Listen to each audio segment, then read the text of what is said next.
What's up guys, and welcome back to another episode of the QPR series, and today we've got an awful lot to get through, a lot of positive stuff.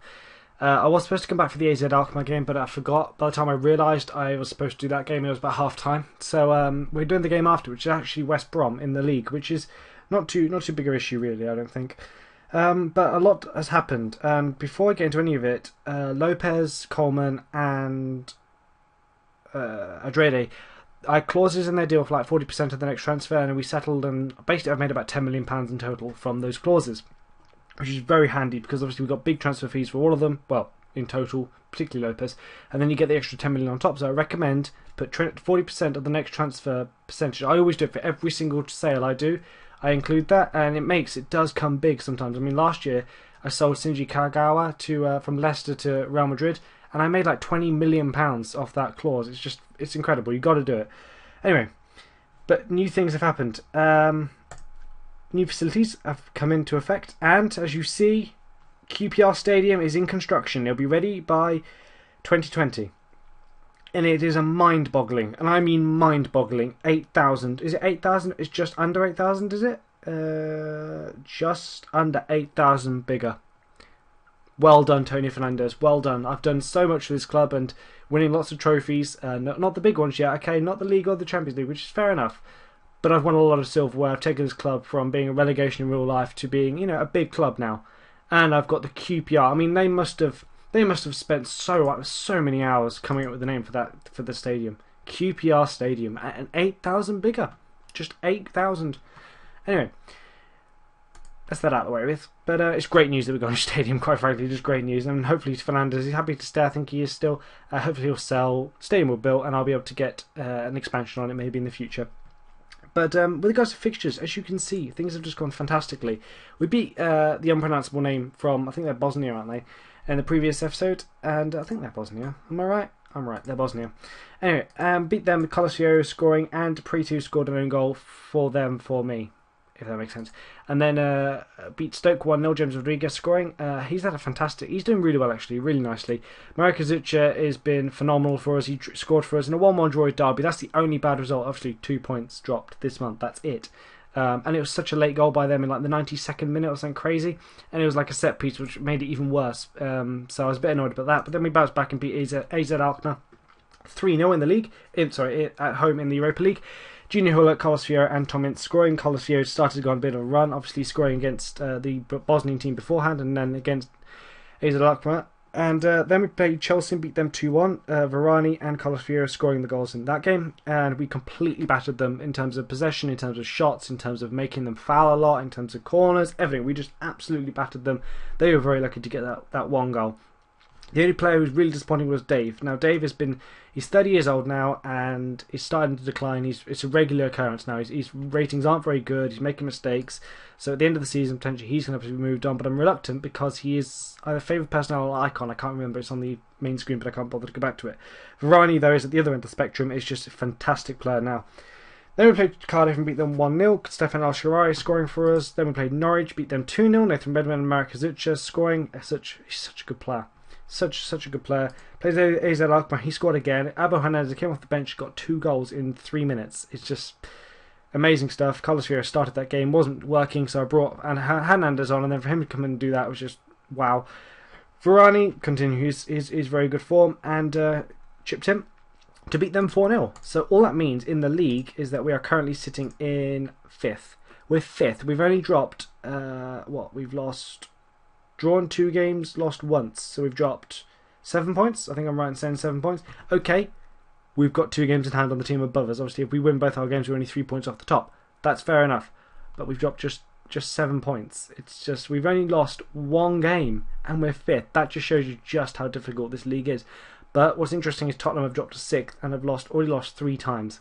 3 times, and we've got 2 games in hand on them. That just suggests to me that this is now their spell of dominance is over. It's seen Man City won 3, then Arsenal won 2, then Tottenham have won 2. Tottenham are now off the pace, so that means that it's a 2-year spell. So I'm going to suggest at the moment I think Man City are going to come back and take the title. Obviously they're on top, so it's a very obvious assessment. But I think that's how it's going to be. I think it's a 2-year cycle thing.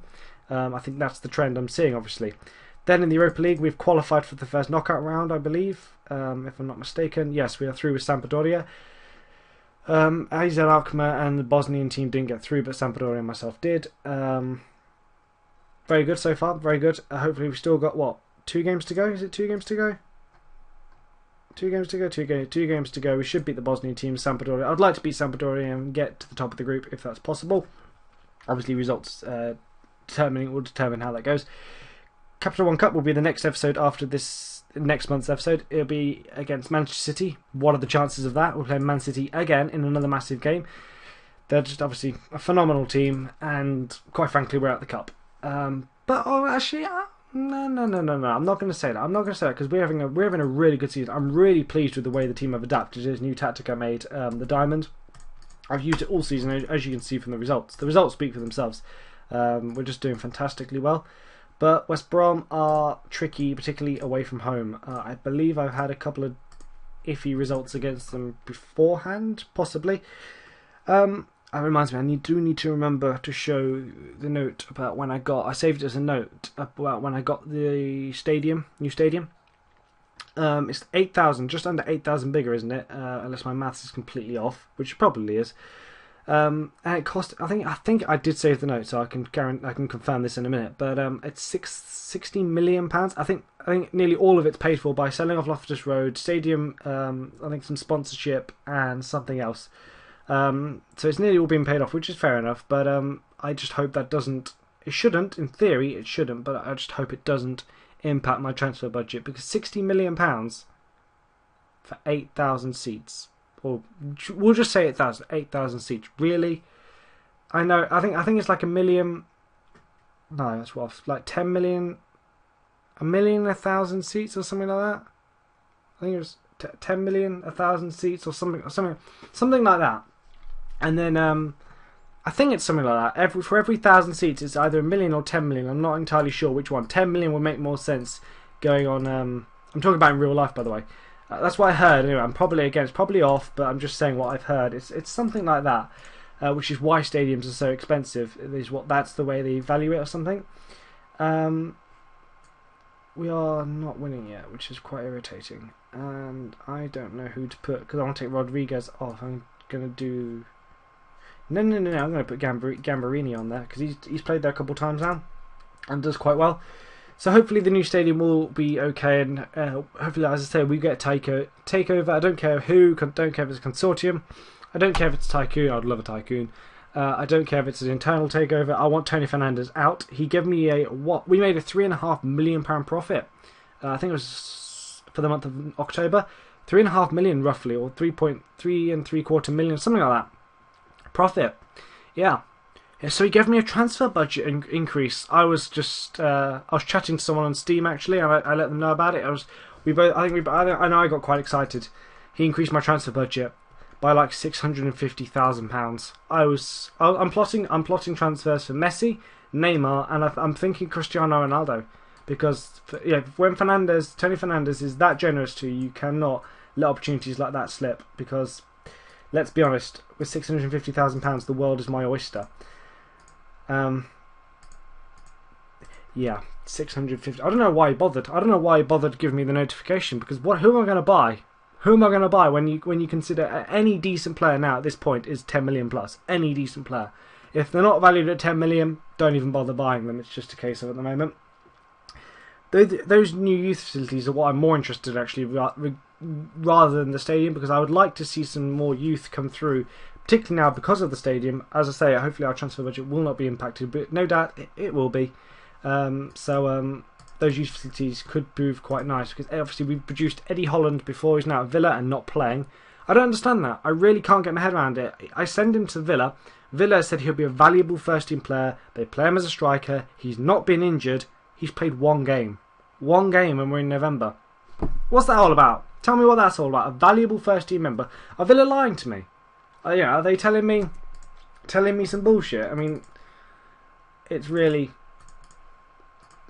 quite irritating. But he's a very good player. He's got lots of young potential, but I don't see him being really dislodging the likes of Adam Wilson, Abel Hernandez, Carlos Vieira, of course. I was actually comparing Carlos Vieira and Eric Torres, obviously both of them from Chivas, went to Torres at at United. Fio's obviously with us, and I was comparing who's done better. And I'm happy to say Carlos Fio has performed a lot better than Eric Torres. Yet Eric Torres is the one that seems to be getting the monthly. He's won the Player of the Month a couple of times now, and he seems to be getting that. Yet Carlos Fio is scoring more goals, and they're both playing as strikers. And Torres is averaging better ratings. And we've drawn with West Brom. That's really irritating that we've dropped 2 points after being in such good form. I'm going to tell him I'm far from pleased because I am not very happy with that.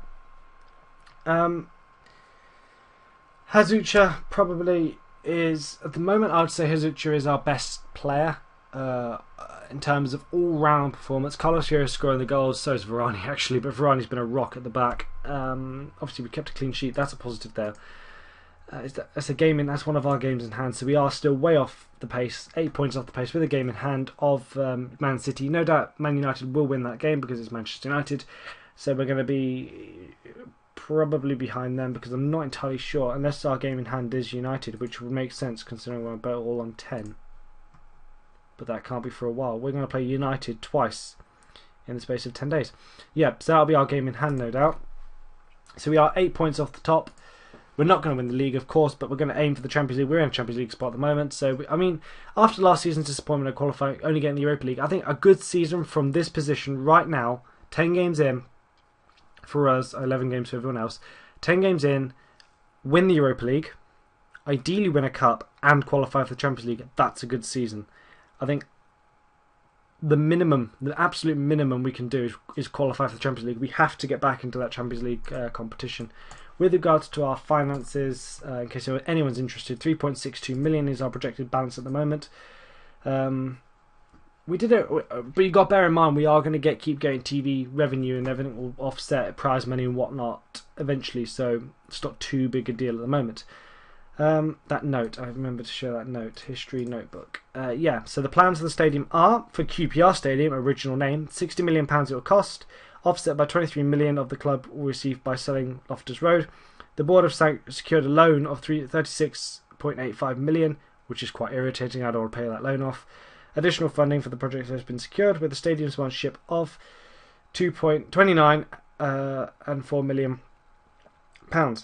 The new stadium is scheduled for completion on Sunday the 21st of June 2012 and will boast unstalled heating and a capacity of 27,075 seats. Thank you for 27,000 seats, Tony Fernandez. Can I get your taxi to leave? I will see you in the next episode, which will be the Manchester City Capital One Cup game, which hopefully will be competitive and win. And Dave looks really sad in that photo. And I don't blame him because his form has been terrible. But I will see you guys next time.